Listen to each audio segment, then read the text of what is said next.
बोलो जय श्री राम। राम रूप राकेश निहारी, बढ़त बीच पुलकावली भारी। श्री रामचंद्र जी ने जब धनुष को तोड़ दिया फिर क्या हुआ? राम रूपी पूर्ण चंद्र को देखकर पुलकावली रूपी भारी लहरें बढ़ने लगी। आकाश में बड़े जोर से नगाड़े बजने लगे।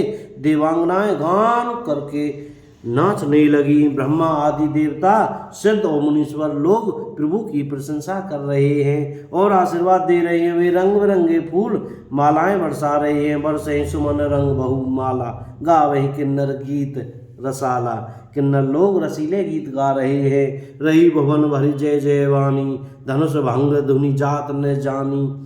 सारे ब्रह्मांड में जय जयकार की ध्वनि छा गई, जिसमें धनुष टूटने की ध्वनि जान ही नहीं पड़ती। जहां तहां स्त्री पुरुष प्रसन्न होकर कह रहे हैं कि भंजे राम शंभु धनु भारी। श्री रामचंद्र जी ने शिव जी के भारी धनुष को तोड़ दिया। धीर बुद्धि वाले भाट, मागध और सूत लोग वृद्धावली कीर्ति का बखान कर रहे हैं। सब लोग घोड़े, हाथी, धन, मणि और वस्त्र निछावर कर रहे हैं। शंख मृदंग शंख झांझ मृदंग शंख सहनाई, भेरी ढोल और सुहावने नगाड़े आदि बहुत प्रकार से सुंदर बाजे बज रहे हैं। जहाँ तहाँ युवतियाँ मंगल गीत गा रही हैं कि श्री रामचंद्र जी ने धनुष को तोड़ दिया। सखियों सहित रानियाँ अत्यंत हर्षित हुई, मानो सूखते हुए धान पर पानी पड़ गया हो। जनक जी ने सोच त्याग कर सुख प्राप्त किया। वो बहुत दुखी थे और कहने लगे, भाई वीरों से छत्री विहीन हो गई है और अब उनको आराम मिला। सीता जी का सुख किस प्रकार वर्णन किया जाए, जैसे चाँद की स्वाति का जल पा गई हो। श्री राम जी को लक्ष्मण जी किस प्रकार देख रहे हैं, जैसे चंद्रमा को चकोर का बच्चा देख रहा हो। राम ही लखन बिलूकत कैसे, से ही चकोर किशोर कुजैसे। क्या कहने लगे? तब सत्यानंद जी ने आज्ञा दी।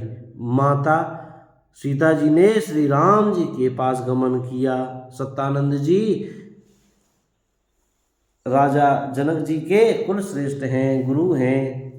साथ में चतुर सखियां मंगलाचार के गीत गाती हुई जा रही हैं। सीता जी बाल हंसनी की सी चाल से चली जा रही हैं और सखियों के बीच में सीता जी कैसे शोभित हो रही हैं, जैसे बहुत सी छवियों के बीच में महाछवि हो। कर कमल में सुंदर जयमाला है, जिसमें विश्व विजय की शोभा छाई हुई है।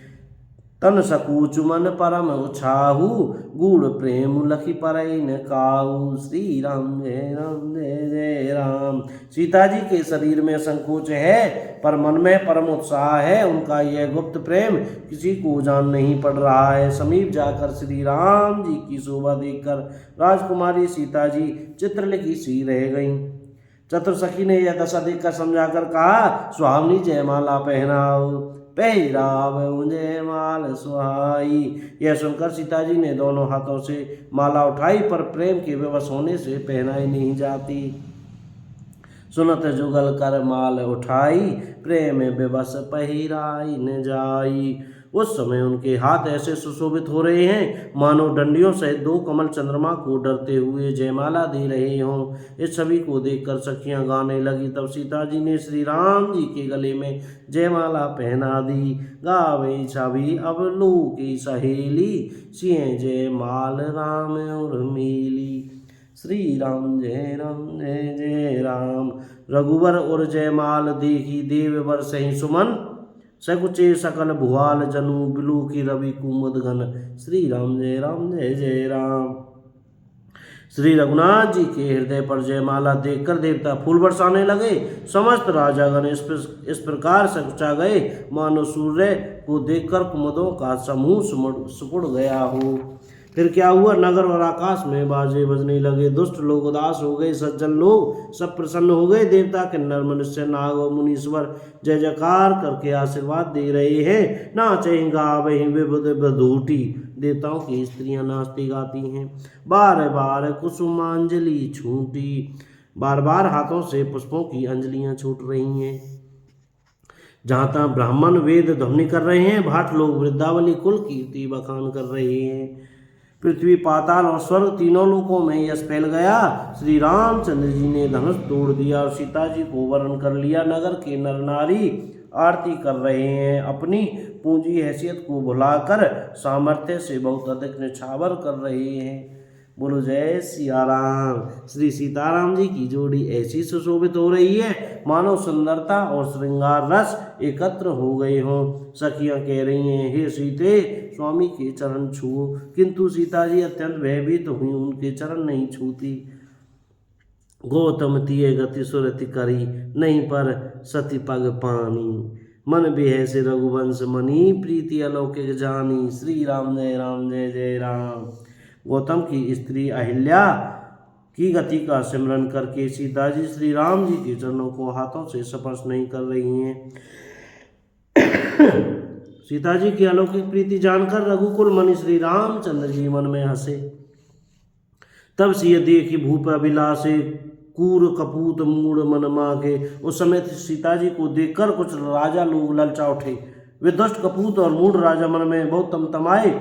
वे अब आगे उठ कर कवच पहनकर जहाँ तक गाल बजाने लगे कि कोई कहते हैं सीता जी को छीन लो, ले छुड़ाए सिए कह कोई, धरी बांधे हो निर्बालक दो, और दोनों राजकुमारों को पकड़कर बांध लो। तोरे धनुष चाड़ नहीं सरई, जीवत हमें कोयरी को उबरई। और कह रहे हैं धनुष तोड़ने से ही चाह नहीं सरेगी, पूरी होगी। हमारे जीते जी राजकुमारी को कौन ब्याह सकता है। जो विदेव कछु करें सहाय, जीते ही समर सहित दो भाई। यदि जनक कुछ सहायता करें तो युद्ध में दोनों भाइयों सहित उसे भी जीत ले। ये वचन सुनकर साधु राजा बोले। इस निर्लज राज समाज को देखकर तो लाज भी लजा गई। अरे तुम्हारा बल प्रताप वीरता बढ़ाई और नाग प्रतिष्ठा तो धनुष के साथ ही चली गई। वही वीरता थी अब कहाँ से मिली है। ऐसी दुष्ट बुद्धि है, तभी तो विधाता ने तुम्हारे मुखों पर कालिख लगा दी है। देखहु राम ही नैन भरी तजी, ईर्षा मधुकोहु लखन रोसु, पावक प्रबल जान सलभ जनि हो। श्री राम जय जय। ईर्ष्या घमंड और क्रोध छोड़कर नेत्र भरकर श्री राम जी की छवि को देख लो। लक्ष्मण के क्रोध को प्रबल अग्नि जानकर उसमें पतंगे मत बनो। जैसे गरुड़ का भाग कोआ चाहे, सिंह का भाग खरगोश चाहे, बिना कारण ही क्रोध करने वाला अपनी कुशल चाहे, शिवजी से विरोध करने वाला सब प्रकार से संपत्ति चाहे। लोभी लालची सुंदर कीर्ति चाहे, कामी मनुष्य निष्कलंकता चाहे तो क्या पा सकता है। जैसे श्री हरि के चरणों से विमुख मनुष्य परम गति मुक्त चाहे। हे राजाओं, सीता के लिए तुम्हारा लालच भी वैसा ही व्यर्थ है। कोलाहल सुनकर सीता जी संकित हो गईं। तब सखियां उन्हें वहां ले गईं जहां रानी सीता जी की माता थी। श्री रामचंद्र जी ने मन में सीता जी के प्रेम का बखान करते हुए स्वाभाविक चाल से गुरु जी के पास चले। बोलो जय श्री राम। कोई गलती हो गई हो तो क्षमा करें। श्री सीताराम। राधे श्याम। जय सिया राम।